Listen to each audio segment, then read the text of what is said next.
Quero compartilhar com vocês algo muito especial nessa data festiva conhecida como Dia das Mães. E eu quero meditar sobre uma mãe, uma mulher de Deus aqui nas Escrituras. Eu quero falar sobre Sara nesta noite.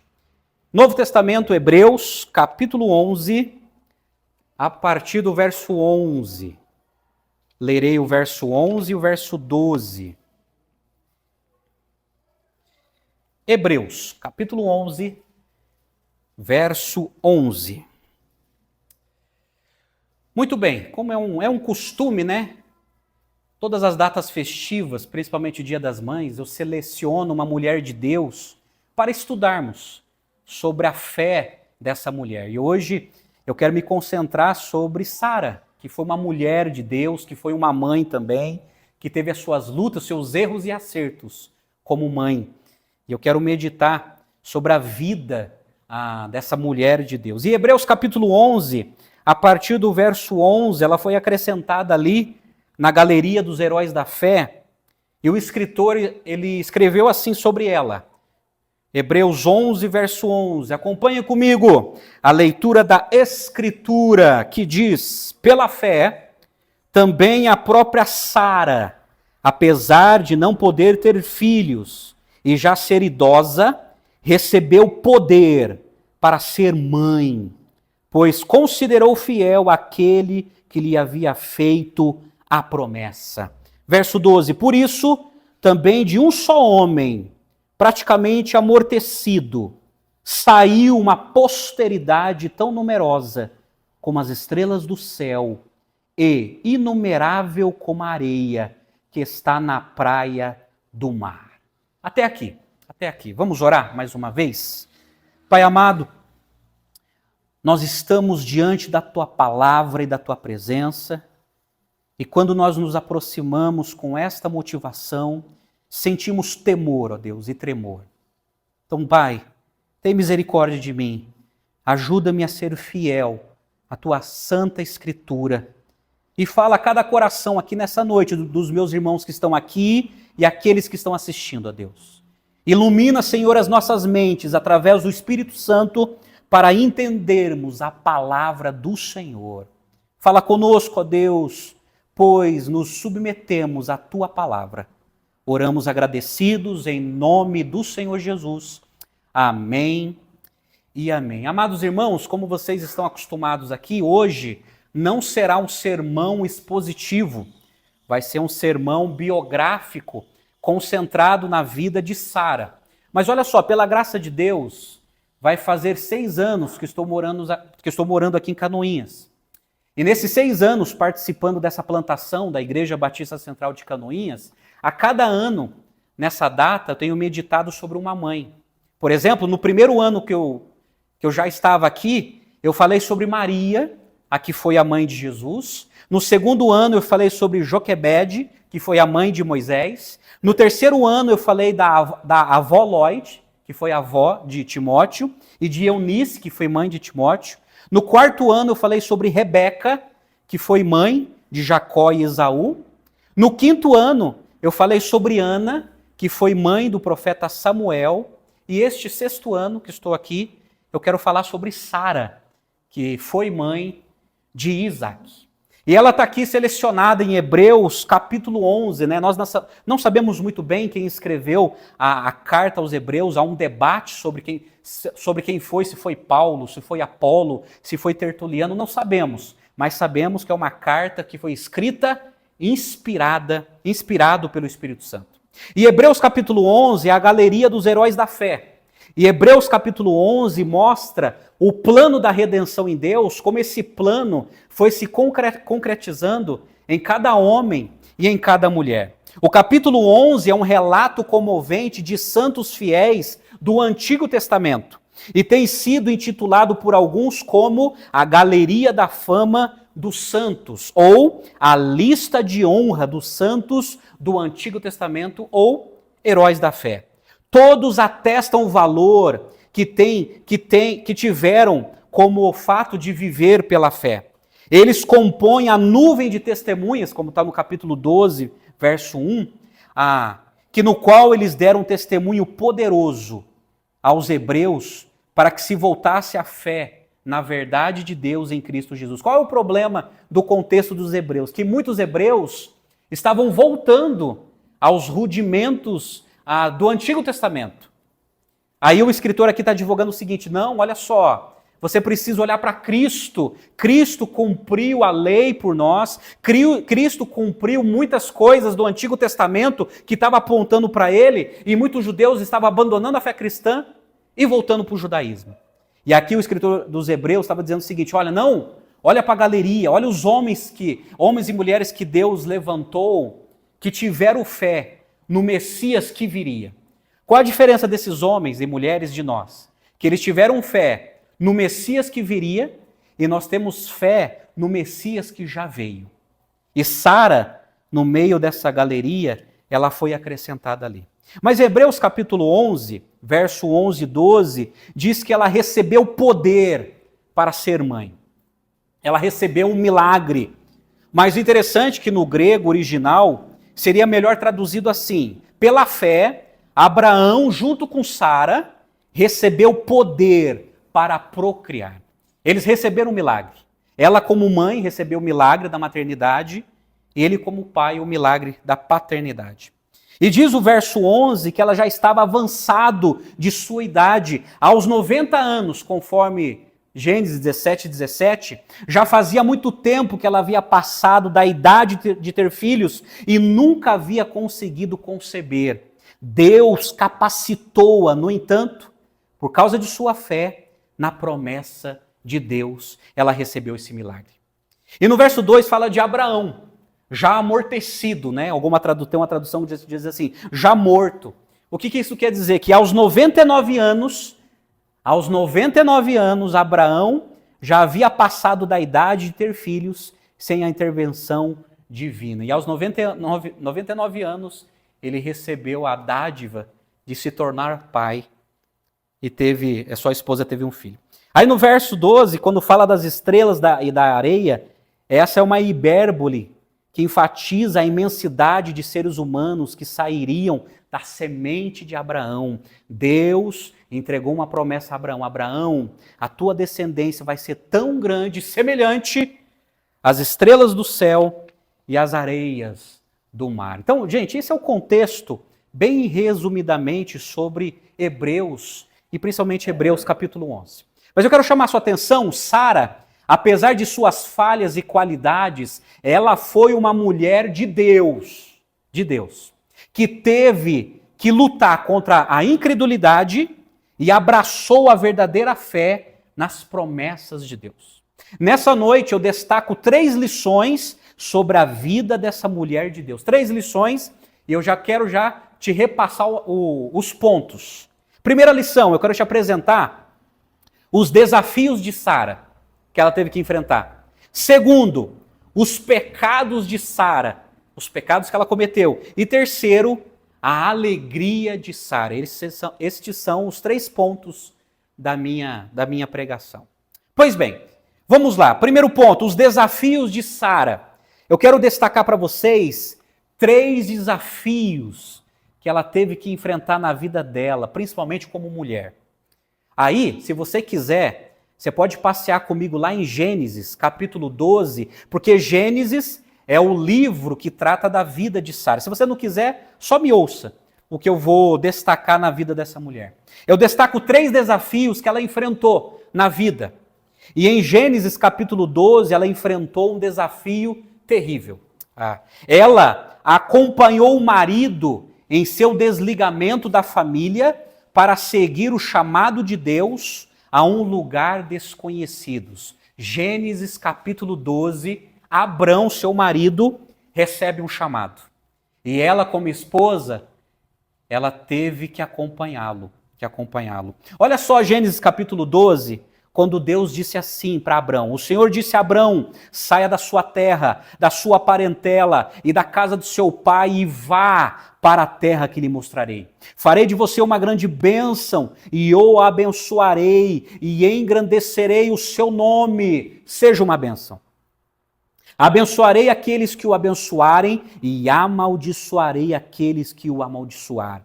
Em você serão benditas todas as famílias da terra. Partiu, pois, Abrão com o Senhor, como o Senhor lhe havia ordenado, e Ló foi com ele. Abrão tinha 75 anos quando saiu de Harã. Abrão levou consigo a sua mulher, Sarai. Este era o nome dela. E o seu sobrinho Ló, todos os bens que haviam adquirido e as pessoas que lhe foram acrescentadas em Harã. Partiram para a terra de Canaã e lá chegaram. Aqui foi o primeiro desafio dela. Foi se desligar da família para poder acompanhar o chamado do seu marido para uma terra desconhecida. É interessante que quando Deus fala para Abrão, sai da tua terra, da tua parentela, Deus ele não deu nem o endereço. Ele falou, só confia em mim, vai indo. Vai indo. E aí, se coloque no lugar de Sara. Ela tem que obedecer a Deus junto com o seu marido. Bom, eles eram de Ur de Caldeus, aí eles foram para uma cidade chamada Harã. Abrão viajou ao longo do Eufrates até Harã, cidade onde cruzavam estradas de negócios no norte da Mesopotâmia ou da Síria. Era a melhor rota para Abrão, juntamente com as pessoas que o acompanhavam e os seus animais. Descer a Canaã e evitar a passagem pelo grande deserto. Então a rota que ele foi uma rota bem comercial, que era muito usado pelos viajantes daquela época. Mas olha só, vamos pensar em Sara. Sara, ela confiou em Deus e em seu marido. Ela confiou em Deus e no seu marido. Deus chamou Abraão para que saísse do meio da parentela, que saísse do meio, que saísse da barra da saia da mãe, que saísse do bigode do pai e que fosse embora para uma terra que Deus mostraria. É um corte fatal, né? Fatal de convivência familiar. Agora se coloca no lugar de Sara. Ela teve que apoiar o seu marido e acompanhar o seu marido. Aí deixa eu me dirigir às mulheres. Você é assim? Você é aquele tipo de mulher que apoia o chamado que Deus deu ao seu marido? Ou você é uma oponente? Já pensou se Sara fosse oponente? Ah, não vou. Ah, como assim? Sair de Harã? Não poder voltar para Ur dos Caldeus e ir para uma terra que Deus nem deu o endereço? Ela não, ela teve confiança em Deus, que chamou o seu marido, e ela confiou também no seu marido. O seu marido ele começou a ter um relacionamento com Deus, ele ouviu uma voz e obedeceu essa voz. A voz de Deus. Mas fica aqui, ela confiou em Deus e confiou no chamado do seu marido. Eu pergunto, você confia também em Deus? Mulheres, você confia no chamado do seu marido? Eu destaco aqui a disposição de Sara. Com certeza ela teve muita disposição para deixar os laços familiares para viajar com o seu marido para uma terra especial. Ela foi escolhida para acompanhar a Abrão. Gente, isso é uma qualidade que eu destaco dela e esse é um desafio que ela enfrentou. Não é fácil. Eu não sei se você já teve essa experiência de sair da sua terra, da sua casa, da sua parentela e ir para uma outra terra, para um outro estado, para um outro país, para não voltar. Para não voltar. Permita-me compartilhar com vocês, eu admiro a vida da minha esposa, porque vocês sabem, eu não sou daqui, eu sou de São Paulo, nunca pensei em sair do meu estado, eu amo a minha cidade natal, a cidade de Campinas, e eu sempre pensei em plantar igrejas no estado de São Paulo, e eu não queria sair das fronteiras do estado de São Paulo. Aí até que veio o convite de vir para cá, para Santa Catarina, e eu relutei. Eu não queria vir. Fui resistente, Deus convenceu primeiro a minha esposa, mas eu lembro que quando Deus me convenceu e me mostrou claramente que eu tinha que sair de Campinas e vir para Canoinhas, eu lembro a disposição da minha esposa. A disposição de deixar pai e mãe idosos, os meus filhos pequenos que perderam a convivência com os avós, para ir para um lugar que a gente não tem parente, Parentescalmente, nós estamos sozinhos. Parentescalmente. Os nossos familiares estão todos lá, no estado de São Paulo. Mas o que eu admiro na minha esposa é esse desafio que ela aceitou. Não, nós vamos para lá, porque Deus tem mostrado para nós de maneira clara que precisamos lá plantar uma igreja, pregar o evangelho, e é para Canoinhas que vamos remar. É para lá que queremos. É isso. Então eu admiro a minha esposa, e lembrando de Sara, porque tem que ter muita disposição de deixar laços familiares, deixar laços de tradição familiares, para ir para uma outra terra, para fazer a vontade de Deus. É um desafio, que não é fácil, que muitas vezes desestrutura até emocionalmente, mas Deus é que capacita. Uma outra mulher que eu admiro muito foi a missionária Elizabeth Elliot. Elizabeth Elliot, ela foi esposa de Jim Elliot. Ele foi missionário no Equador durante muitos anos. E esse missionário foi assassinado por uma tribo canibal. Por uma tribo canibal que vivia no interior do Equador. Ele foi assassinado, com certeza ele foi consumido por essa tribo canibal, mas ela, mesmo viúva, continuou vários trabalhos ali no Equador. Que coragem, né? Ela continuou o trabalho do marido. Ela continuou pregando o evangelho, alcançando outras tribos. Isso tudo sabe por quê? É o desafio. Ela aceitou o desafio de deixar a América do Norte, continuar o trabalho do marido, pregando o evangelho e alcançando indígenas para a glória de Deus. É isso, gente. Esse foi o primeiro desafio que Sara teve que enfrentar. Deixar sua parentela e ir para uma terra apoiando o seu marido. Volto a perguntar, você que é mulher, primeira classe feminina, você é assim? Você é assim? Os homens, precisamos ser assim também. Segundo desafio que ela enfrentou, que foi terrível. Terrível. Ela teve que suportar as mentiras do próprio marido diante de um suposto perigo. Por 2 vezes, Abraão inventou uma mentira e ela teve que apoiar essa mentira. Olha que coisa terrível. Eu quero te apresentar primeiro Gênesis capítulo 12, a partir do verso 10, é o primeiro acontecimento lá no Egito.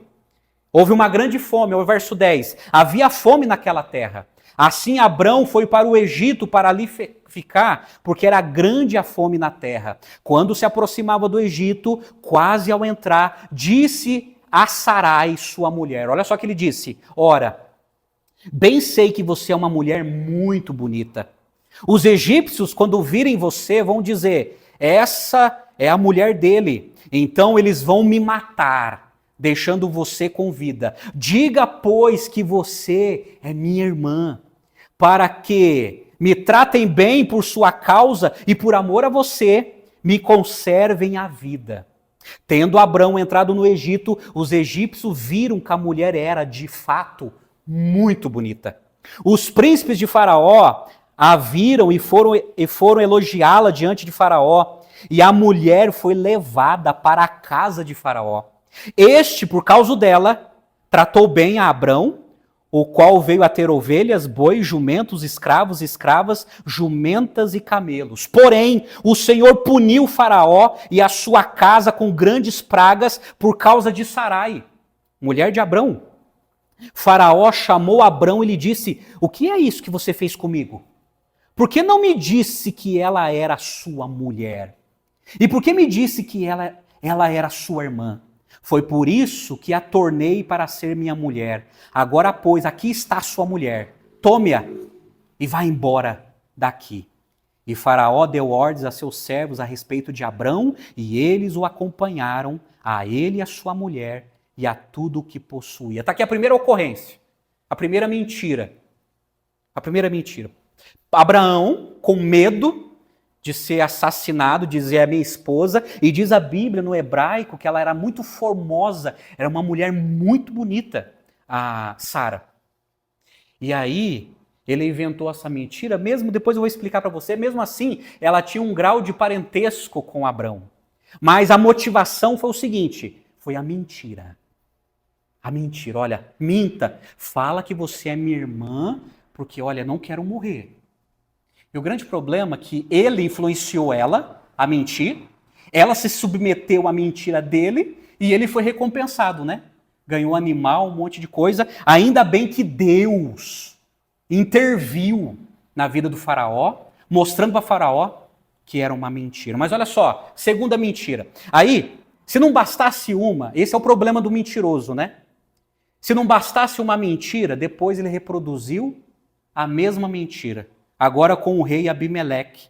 Olha só, Gênesis capítulo 20. Aconteceu a mesma coisa. Abraão influenciou a Sara a mentir. Gênesis capítulo 20, quando está escrito assim. Abraão partiu dali e foi para a terra do Neguepe. Habitou entre Gades e Sur e morou em Gerar. Aí, olha só. Abraão dizia que Sara, a mulher dele, era sua irmã. Ele continuava reproduzindo essa mentira. Então Abimeleque, rei de Gerar, mandou buscá-la. Deus, porém, veio a Abimeleque em sonhos. De noite lhe disse, você vai ser castigado com a morte por causa da mulher que tomou, porque ela tem marido. Olha só o que Deus falou. Ora, Abimeleque ainda não havia se aproximado de Sara e por isso disse, Senhor, matarás uma nação inocente? Não foi ele mesmo que me disse, é minha irmã? E ela também me disse, ele é meu irmão? Com sinceridade de coração e na minha inocência, foi o que eu fiz isso. Deus respondeu em sonho, bem sei que com sinceridade de coração você fez isso, por isso impedi que você pecasse contra mim e não permiti que você tocasse nela. Agora devolva a mulher a seu marido. Olha só, Deus falando com o pagão, Abimeleque, para que devolvesse a Sara. Aí verso 8 diz assim, Abimeleque levantou de madrugada, chamou todos os seus servos e lhes contou todas essas coisas e os homens ficaram com muito medo. Verso 9, a prestação de conta. Então Abimeleque chamou Abraão e lhe disse, o que é que você fez conosco? Em que foi que pequei contra você? Para que você trouxesse tamanho pecado sobre mim e sobre o meu reino. O que você me fez é coisa que não se deve fazer. Aí, olha só o que Abraão respondeu para ele. Abraão respondeu, é que eu pensei, certamente não há temor de Deus neste lugar, e eles me matarão por causa de minha mulher. Olha o verso 12, a explicação. Por outro lado, ela é de fato minha irmã, por parte de pai, embora não por parte de mãe, e veio a ser a minha mulher. Então olha só, realmente ela era meia-irmã de Abraão, mas ela não tinha a mesma mãe. E isto era muito comum naquela época, né? O pessoal se casarem entre família, né? Um pai que tem várias mães, dessas várias mães há vários filhos, e eles acabavam casando entre eles. Então, realmente, é uma meia-verdade. Tinha um certo grau de parentesco, mas a motivação era outra. A motivação é que Abraão não queria morrer e mentiu que ela era irmã. Abraão apresentou três razões para sua mentira, como está no verso 11 a 13. Primeiro, sua percepção dos pecados horríveis presentes em Sodoma, a ponto de todas as outras cidades, inclusive Gerar, não temerem a Deus. A primeira razão dele ter mentido foi o seguinte, ele estava com medo. Aquela região era tão violenta que ele pensou, poxa, vão me matar e vão sequestrar minha mulher. A segunda razão, que ele estava com medo mesmo. Estava morrendo de medo de morrer. E terceiro, o fato de sua esposa, na verdade, ser sua meia-irmã, como justificativa para ter mentido e omitido, ele usou isso para ocultar o seu estado civil. Ele mentiu. Abraão não precisava mentir para proteger-se. Deus era capaz de proporcionar segurança para ele. O que Deus tinha falado para Abraão? Abraão, quem amaldiçoar você será amaldiçoado. Você está em minhas mãos, seguro. Quem abençoar você será abençoado. Mas quem te amaldiçoar será amaldiçoado. Você está em minhas mãos. Ele tinha que crer nisso. Mas não. Ele mentiu e influenciou a esposa a mentir. Meu Deus. Quantas mulheres sofrem hoje pelas mentiras de seus maridos? Não é verdade? Quantas mulheres hoje sofrem por causa das mentiras dos seus maridos, mentiras descabidas. Aí as mulheres são influenciadas a reproduzir a mentira, ou elas são influenciadas a abafar a mentira para ninguém ficar sabendo. Esse foi um desafio que Sara teve que enfrentar como mulher. Ela foi influenciada pelo marido e ela teve, de alguma maneira, ter que apoiar a mentira do marido. Porque ele estava com medo. E por covardia, ele influencia ela a mentir. Ô, minha irmã, você que está aqui, você que está assistindo, não caia na mentira do seu marido. E de ninguém. Não encoberte, sabe? Não seja influenciada, sabe? Esse é um grande desafio. Quantas mulheres que são abusadas hoje emocionalmente por causa das mentiras de seus maridos e são esmagadas emocionalmente por causa de tanta mentira, de tanta falsidade. Sara teve que enfrentar isso, como mulher, 2 vezes. Primeiro com Faraó e depois com o rei Abimeleque. Então eu apresentei para vocês os desafios de Sara. Segunda lição, os pecados de Sara. Eu quero apresentar para vocês, no livro de Gênesis, 3 pecados que ela cometeu. E é isto que eu acho fantástico na Bíblia, porque a Bíblia, ela não guarda os pecados dos nossos heróis. Ela mostra os pecados dos nossos heróis e heroínas. Destaco 3 pecados. Primeiro pecado que ela cometeu, que foi registrado por Moisés em Gênesis. Ela tomou uma decisão precipitada. Usando uma expressão, ela atirou para todas as direções. Porque ela tinha recebido uma promessa que ela iria ficar grávida. Que ela teria um herdeiro. Mas como os anos foram passando e essa promessa não foi concretizando, ela teve uma ideia. E ela tomou uma decisão precipitada, inflamada pela sua desestrutura emocional. Olha Gênesis capítulo 16. Aqui está o caos perfeito. Gênesis capítulo 16 fala desse pecado dela. E permita-me a ler quando diz assim, ora, Sarai, mulher de Abrão, não lhe dava filhos, mas tinha uma serva egípcia chamada Agar. Então Sarai disse a Abrão, olha a proposta indecente. Sarai disse a Abrão, disse para o marido, eis que o Senhor me impediu de dar luz a filhos. Olha só, colocando a culpa em Deus. Já começou o erro aqui. Aí olha a proposta dela. Tome, pois, a minha serva. Talvez assim eu possa ter filhos por meio dela. E Abrão concordou com o plano de Sarai. Olha o problema do homem. Em vez de corrigi-la, concordou, se submeteu à ideia dela. Verso 3, então Sarai, mulher de Abrão, tomou Agar, sua serva egípcia, e a deu por mulher a Abrão, seu marido, depois que ele já estava morando 10 anos na terra de Canaã. Já estava na terra de Canaã. Verso 4, ele teve relações com Agar, e ela ficou grávida. Ao saber que estava grávida, Agar começou a olhar com desprezo para sua senhora. Aí olha a reação, verso 5. Então Sarai disse a Abrão, seja sobre você a afronta que é feita a mim. Eu mesma pus a minha serva em seus braços, ela porém vendo que engravidou me olha com desprezo. Que o Senhor julgue entre mim e você. Abraão respondeu a Sarai, você continua a ter controle sobre a sua serva, faça com ela o que melhor lhe parecer. Então Sarai a humilhou e Agar fugiu da presença dela. Deixa eu falar uma coisa para vocês. Naquela época, existia uma lei chamada Código de Hammurabi. Esse código eram leis que os egípcios acreditavam e muitas nações também acreditavam e praticavam. Talvez Sara teve essa ideia influenciada por essas leis. Qual era a lei? A lei era o seguinte, quando uma mulher era estéril e ela não tinha capacidade de procriar para manter uma descendência, ela podia entregar a sua serva e entregá-la ao seu marido como uma esposa secundária para que tivesse filho. Só que esse filho se tornava se tornava da esposa principal e não da esposa secundária. Então, gente, não é que Deus ele nunca concordou com essa atitude, ele nunca sancionou isso.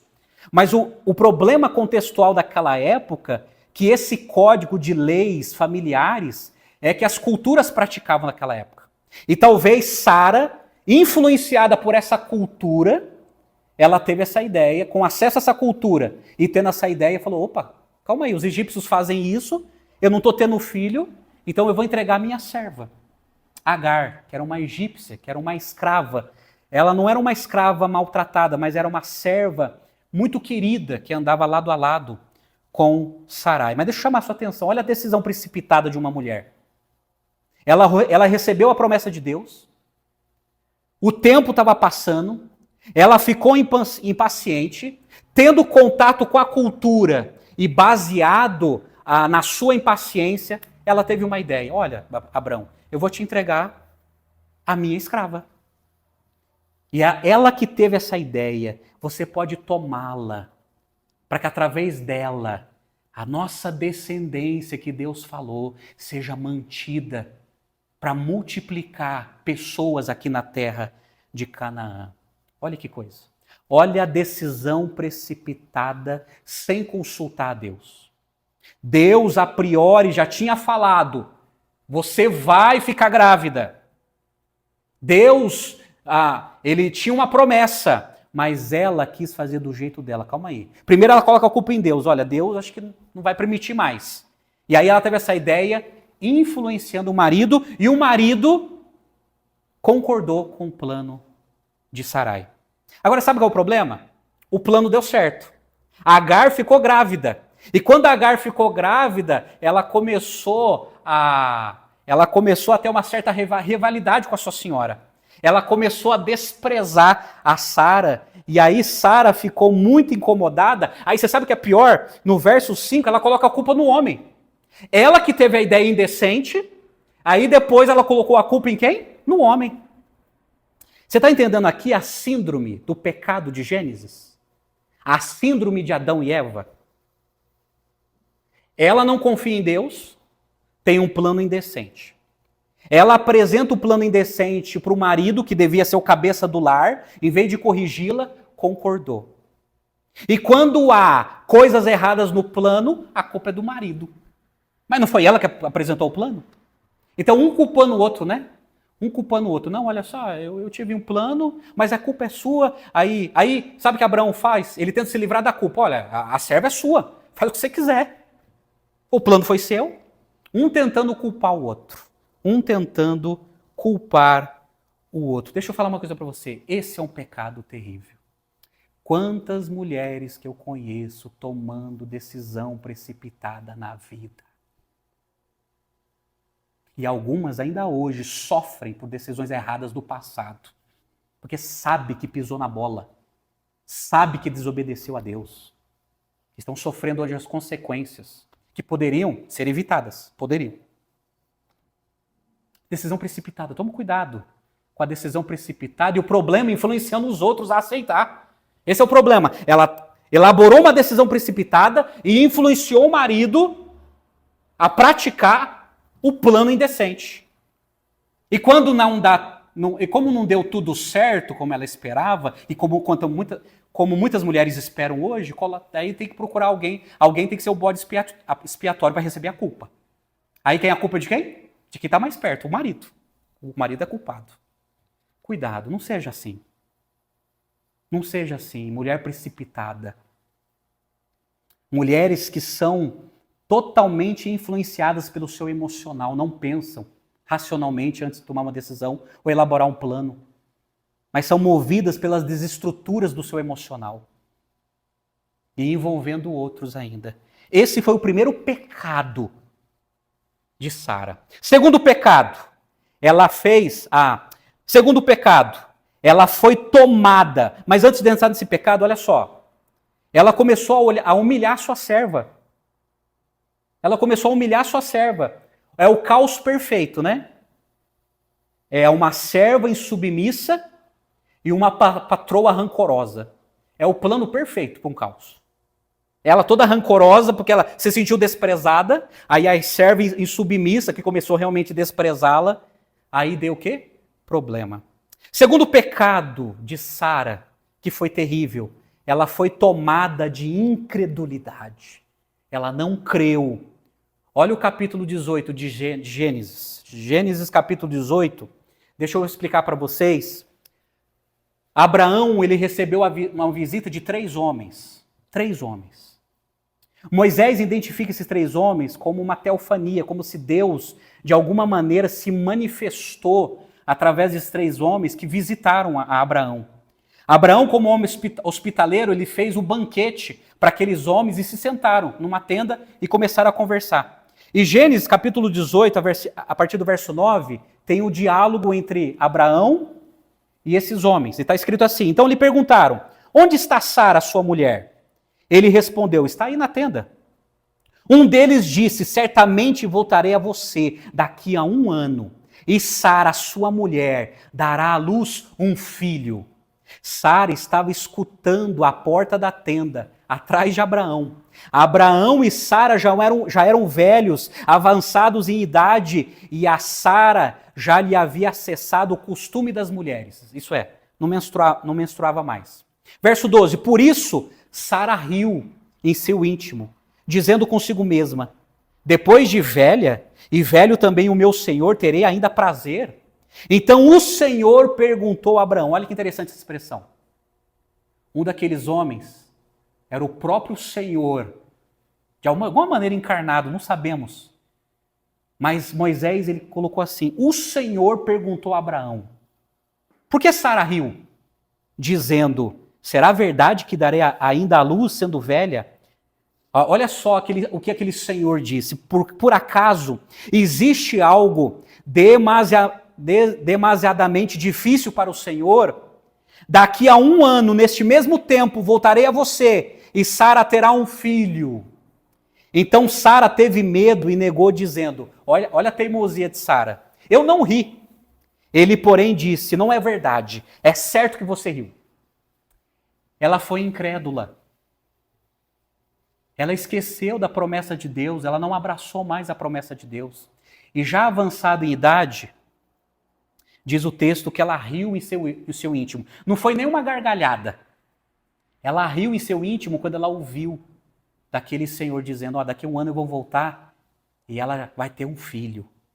Ela riu, ela foi incrédula.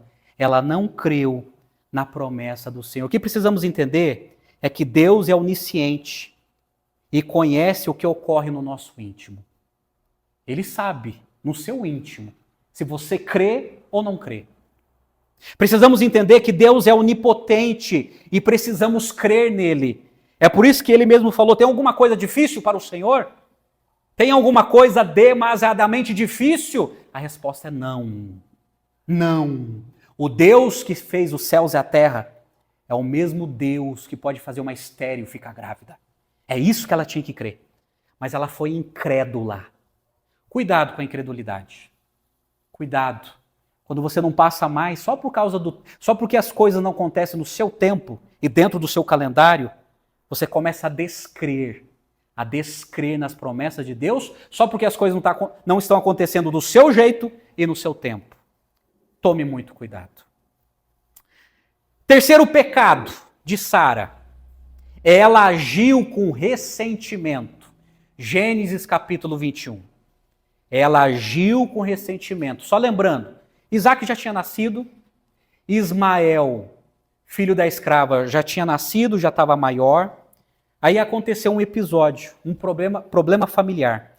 Gênesis capítulo 21, verso 9, está escrito assim, Sara viu que o filho que Agar, a egípcia, teve com Abraão, estava zombando de Isaac. Não sabemos o que estava acontecendo, algum bullying ali.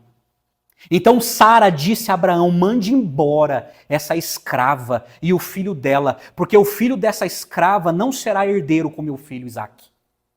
Abraão ficou muito incomodado com isso, por causa de seu filho.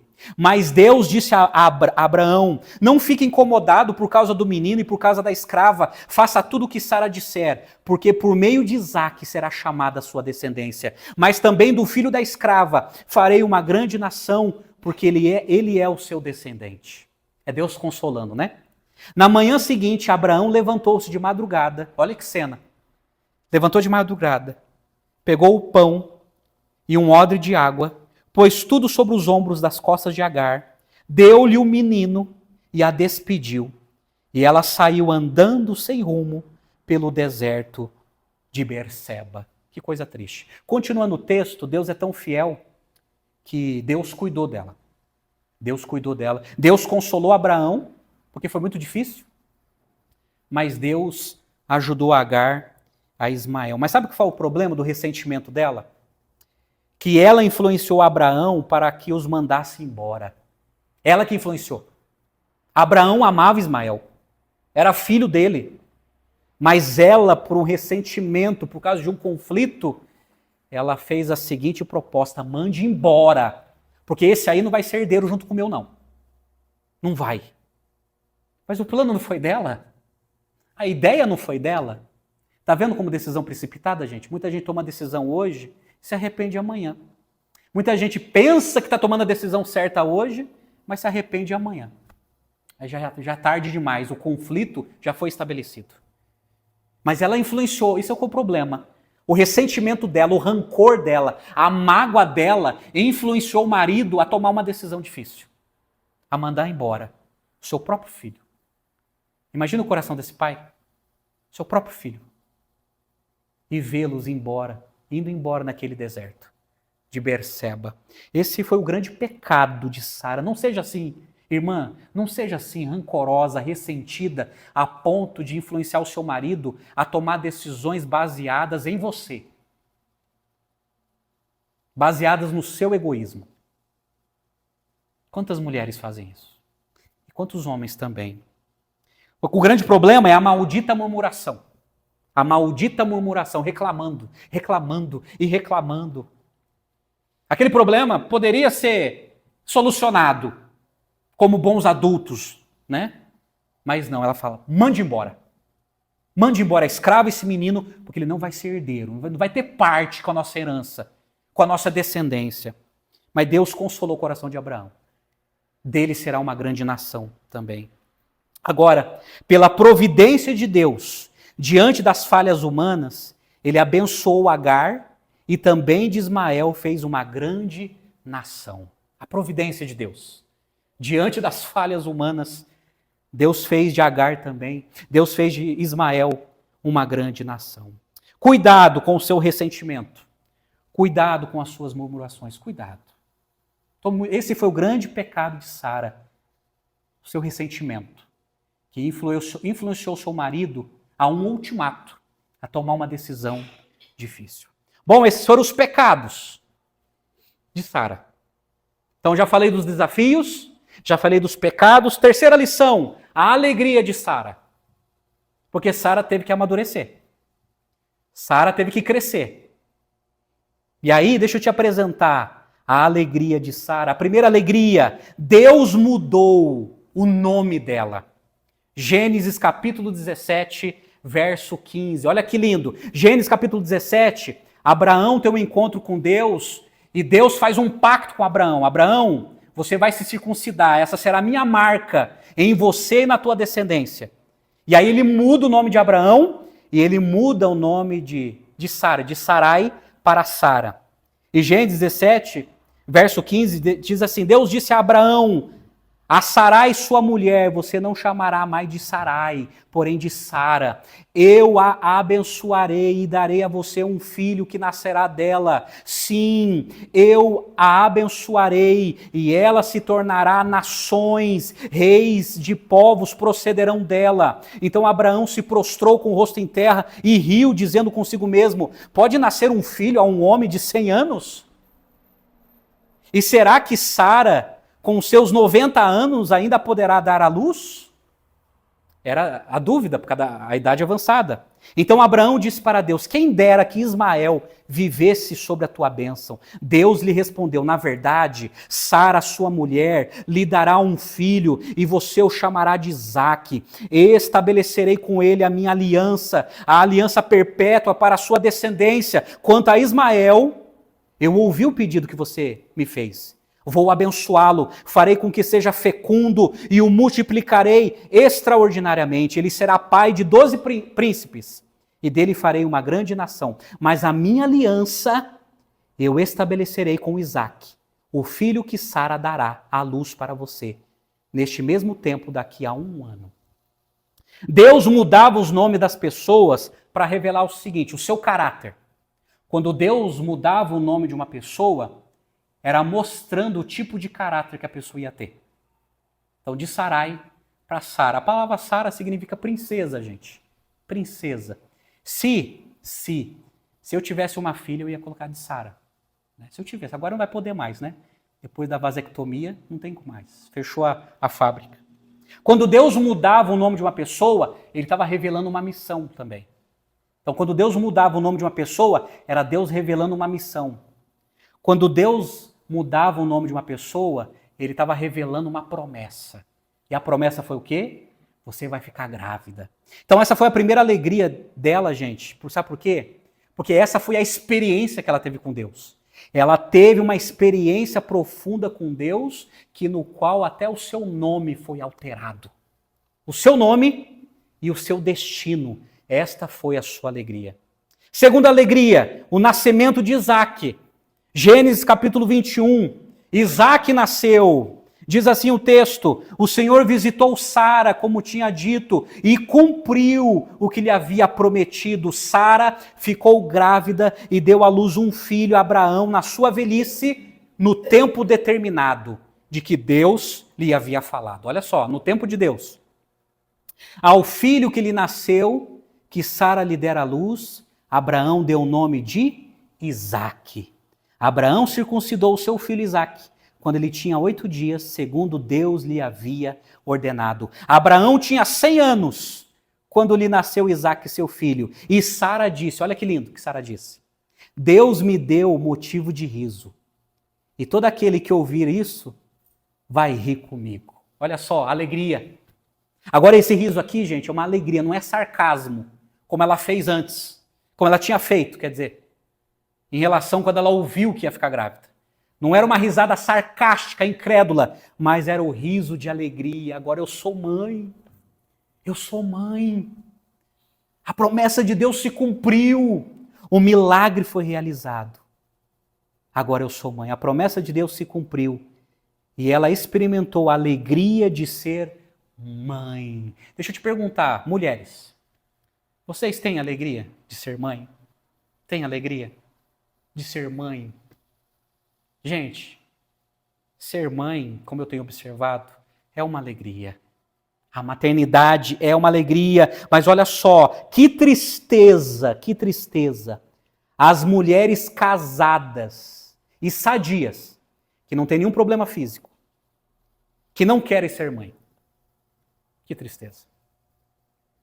Primeiro, a Bíblia diz que é pecado.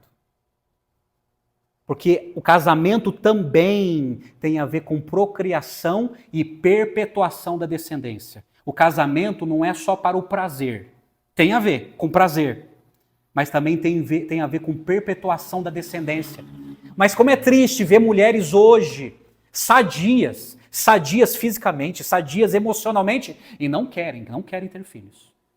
Estão mais preocupados com as suas carreiras profissionais, com as suas carreiras acadêmicas, e não querem ter o trabalho de ter um filho, porque o filho vai ser um quê? Um empecilho para suas carreiras. E não querem. Querem desfrutar do prazer com o marido, mas não querem experimentar a alegria de serem mães. Gente, isso é complicado, né? E isso tem aumentado cada vez mais hoje. Quantos jovens têm se casado e não querem? E não é por problema de saúde, nem por transtorno emocional. São pessoas sadias. E algumas até com uma certa estrutura econômica, mas não querem. Preferem viajar o mundo, mas não querem filhos. Não querem. Preferem gastar com cachorro e gato, mas não com filhos. Olha que pecado. Preferem gastar com cachorro e gato, mas não querem gastar suas vidas e os seus recursos com filhos. Que pecado. Mas essa foi a alegria dela, tão esperado. Ela se tornou mãe. Essa foi a alegria que ela teve. Outra alegria, ela se tornou um exemplo de esposa. Agora só ouça. 1 Pedro capítulo 3, quando Paulo fala de casamento e deveres do marido e da esposa, o apóstolo Pedro, quem que ele seleciona como exemplo? Sara. E olha só o que ele escreveu em 1 Pedro 3, falando dos casais. Ele diz assim: igualmente vocês, esposas, estejam sujeitas, cada uma, a seu próprio marido, para que, se ele ainda não obedece à palavra, seja ganho sem palavra alguma, por meio da conduta de sua esposa, ao observar o comportamento honesto e cheio de temor que vocês têm. Aí ele fala que a beleza de vocês não seja exterior, como tranças nos cabelos, joias de ouros ou vestidos finos. Não é que Pedro estava proibindo isso aqui. Ele estava mostrando que não era prioridade. A beleza exterior não é prioridade. Mas ele não está abolindo isso ou proibindo. Mas que ela esteja no seu interior uma beleza permanente de um espírito manso e tranquilo, que é de grande valor diante de Deus. Pois foi assim também que no passado costumavam se enfeitar as santas mulheres que esperavam em Deus, estando cada qual sujeita a seu próprio marido. Aí vem um exemplo, verso 6. Foi o que fez Sara. Aí ele faz um link. Lembra de Sara?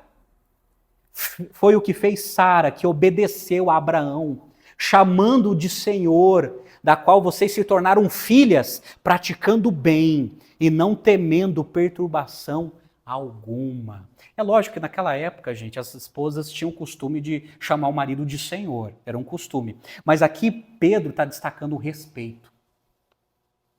Sara tinha tanto respeito pelo seu marido e pela sua missão, pelo seu chamado, que ela chamava ele de Senhor. Não por uma questão de protocolo familiar, mas por uma questão de respeito. E por respeito, ela era uma esposa submissa ao seu marido. E tinha um espírito manso. Ela tinha um espírito manso, não tinha um espírito oponente. Ficava se opondo ao marido, esquentando a cabeça do marido através de brigas, de birras. Não. Mas Pedro, ele usa ela como exemplo, dizendo: olha, lembra de Sara? É um exemplo de esposa. Ô, gente, que privilégio que ela teve. Ela foi um exemplo de esposa e Pedro a destacou na convivência familiar. Última alegria dela, ela se tornou o quê? Um exemplo de fé. É por isso que Hebreus, capítulo 11, verso 11, o texto que eu comecei, diz assim: pela fé, também a própria Sara, apesar de não poder ter filhos e já ser idosa, recebeu poder para ser mãe, pois considerou fiel aquele que lhe havia feito a promessa. Ela foi uma mulher de fé, pela fé, crendo em Deus, crendo na providência de Deus. Ela suportou a fraqueza, apesar de não ter poder de ter filhos e ser já idosa. Ela suportou a fraqueza dela. Ela teve uma experiência com Deus, recebeu poder para ser mãe. E ela descansou na promessa de Deus, pois considerou fiel aquele que lhe havia feito a promessa. Ela se tornou o quê? Exemplo de fé. Deixa eu perguntar uma coisa para você. Primeiras mulheres, você é uma mulher de fé? Você é uma mulher de fé? Ela aprendeu. Lembre-se de uma mulher precipitada e impaciente. Ela foi amadurecendo até se tornar uma mulher de fé, descansando na promessa de Deus. É isso que Deus faz em nossas vidas. Vai tirando as nossas criancices, atitudes infantis, atitudes precipitadas, e nós vamos amadurecendo no caminho do Senhor. No caminho do Senhor. Como você tem suportado suas fraquezas? Como mulher? Como mãe? Como você tem suportado as suas fraquezas? E você sabe que você tem. E nós temos os nossos como os pais. Qual a experiência que você tem com Deus? Ela teve uma experiência com Deus, recebeu poder para se tornar mãe. Você está descansando nas promessas de Deus? Talvez você esteja igual Sara. Deus prometeu algo e ainda não se concretizou, mas você está descansando nas promessas de Deus. Ela teve que aprender a descansar nas promessas de Deus. Amém, gente? Quantas lições, né? Eu concluo com os mesmos pontos que foram apresentados. E concluo com perguntas. Quais são os seus desafios? Quais são os seus desafios? Primeiro, para as mulheres, quais são os seus desafios em relação ao seu marido? Em relação ao seu marido, quais são os desafios? Você vai continuar se submetendo às mentiras dele? Como Sara fez? Quais são os seus desafios em relação aos seus filhos? Quais são os seus desafios em relação a você mesmo? Qual é a decisão que você tem que tomar hoje? A atitude que você precisa ter? Segunda pergunta, quais são os seus pecados? É semelhante de Sara? Incredulidade, decisão precipitada, decisões baseadas em ressentimento, amargura. Cuidado, arrependa-se e mude e cuide dos seus sentimentos. Arrependa-se antes que as consequências sejam mais dolorosas, como Sara também enfrentou. Quais são as suas alegrias? Você está feliz por ser mãe? Você está feliz por ser mãe? Está feliz por ser esposa? Você está feliz por ser uma mulher cristã? Uma mulher de fé, uma mulher cristã que foi alcançada pelo Evangelho. É uma mulher que se tornou seguidora de Jesus, que quer agradar o seu Senhor, que quer viver para a glória de Deus, que quer obedecer às Escrituras, que quer ser cheia do Espírito. Isso é uma alegria para você? Ser escolhida de Deus, para andar com Deus e viver para Deus. Essa é a maior alegria que uma mulher pode ter. Ser filha de Deus, seguidora de Jesus, discípula de Jesus. Amém, gente? Amém? A minha oração, que Deus crie em nós um coração igual de Sara, que amadureceu na fé e se tornou um exemplo de fé. Que Deus ajude, que Deus nos ajude, que Deus ajude cada irmã aqui, cada mulher que está assistindo, que Deus ajude nós, os homens, que Deus nos ajude a sermos exemplos de fé nesse mundo pós-moderno. Vamos orar? Vamos nos colocar diante de Deus. Pai querido, nós dependemos tanto do Senhor, Pai. Também temos os nossos desafios, também temos os nossos pecados, o Senhor conhece o nosso íntimo, e o Senhor também conhece as nossas alegrias, ó Deus. Pai, primeiramente, abençoa cada mulher dessa igreja, que não venham perder a alegria da maternidade e que outras possam ter essa experiência também, não se afastando da tua vontade. Então abençoa, Deus, cada mulher dessa igreja, cada mulher que está me assistindo nesse momento, abençoa, Senhor, com o milagre da maternidade. E dai-nos, ó Deus, a alegria do Senhor, a alegria de andar contigo. Nós te agradecemos, ó Deus, faz de nós exemplo de fé nesse mundo afastado de ti, Senhor. Nós oramos e entregamos as nossas vidas a ti, em nome do Senhor Jesus. Amém e amém e amém.